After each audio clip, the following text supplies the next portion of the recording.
Have you had times when you're walking down the road of your life and all of a sudden you come to a place where you cannot continue going in the same direction? You have to go either one way or the other, but the same direction is no longer possible. Yeah, we've all been there. I'm there right now. Here is my story.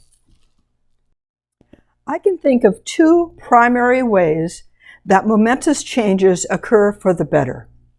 One might start with an idea, a picture in mind, a vision that is so compelling that one is willing to throw their whole weight of passion and labor behind that project. For example, Disneyland. I grew up 20 minutes from there. Walt Disney nurtured a vision born out of his childhood experiences and wanted to create a place where storytelling and adventure could come to life. That huge entity started with a single idea.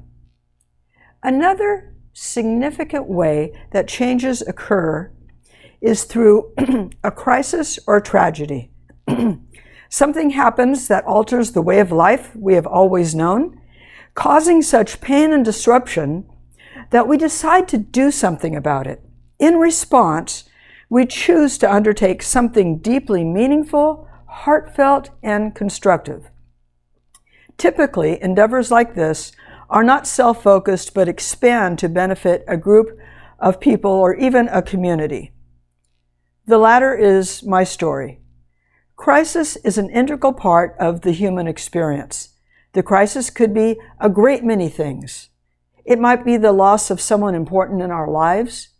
It could take the shape of a diagnosis, a failed relationship, or the ending of a purposeful vocation. It could be physical suffering, a betrayal, or a severe disappointment. The list could go on and on. However, the commonality is that we are faced with a choice on how to proceed with the future. C.S. Lewis said, "You can't go back and change the beginning, but you can start where you are and change the ending." One thing about a crisis, it has a beginning and it has an end.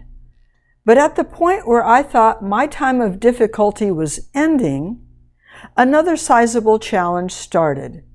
And at this juncture is really where my story for this vlog begins. To set the stage, I will tell you, having gone through a rough period of life, I launched out on a dream to buy an older, fixer-upper home and transform and restore the place into not only a residence, but an art studio and gallery where students from ages 12 to 112 could come learn about painting and grow in their skills and confidence. Maybe I thought it could develop into a small art school. It seemed that my small town could use a place for aspiring artists to develop their skills and confidence. With this vision in mind and heart, 11 years ago, I started chasing this dream. The mammoth project went along step by step. I worked on this vintage redwood house. It had good bones, mind you, project by project. I learned a lot along the way. Soon, I had a small group of teenage students coming after school, as well as some adults.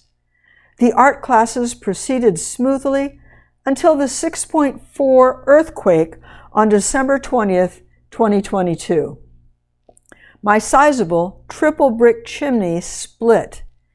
It would be a year and a half before I could have that repaired, and so because it was rather chilly, I suspended classes during that time. I continued to paint with gloves that had the ends of fingers sticking out and layers of clothes, including a wool sweater. In May 2024, I had the chimney repaired and obtained an efficient wood-burning stove. Hallelujah, the studio would be warm for the winter months. I was in business again. I took the opportunity to renovate the studio and gallery space, adding the look of wainscoting with a custom-milled chair rail. Deep red walls were crafted for the background of the paintings. Moldings were added to the top of the walls, featuring a picture rail to hang paintings in a Victorian museum style. The paintings themselves were given a twisted brown vintage cord that hung from brass hangers. I made a double mantle with 4-inch thick piece of old growth redwood beam that had been in my storage for a couple of decades. After 5 months, the new studio and gallery were complete.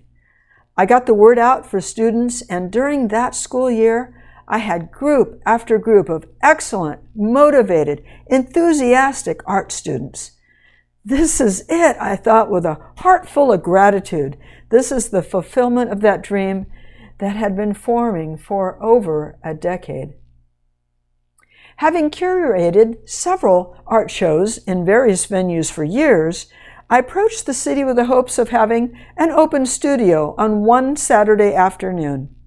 I wanted to invite the community to see the gallery and art that I'd been making over the last several years.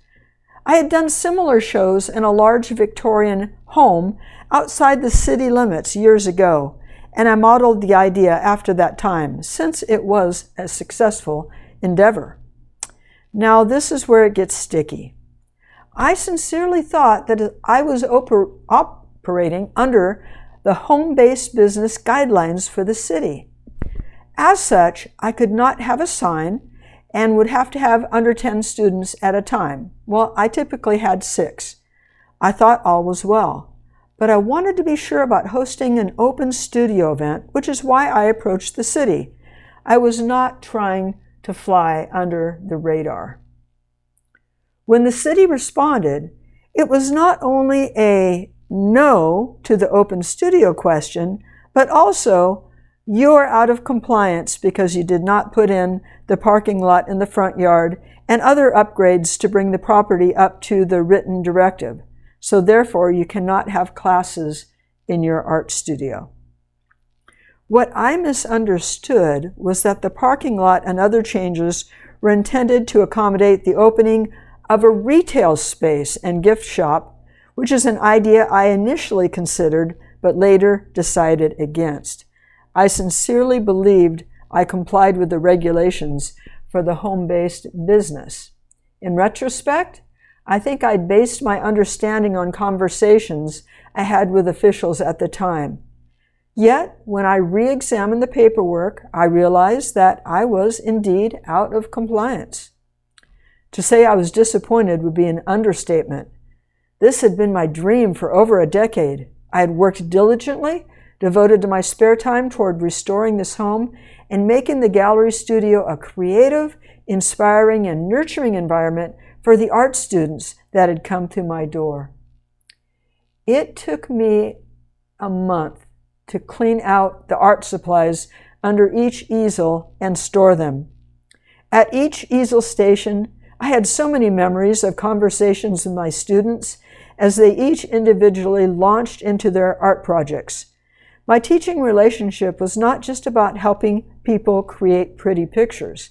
People choose their subjects for a reason.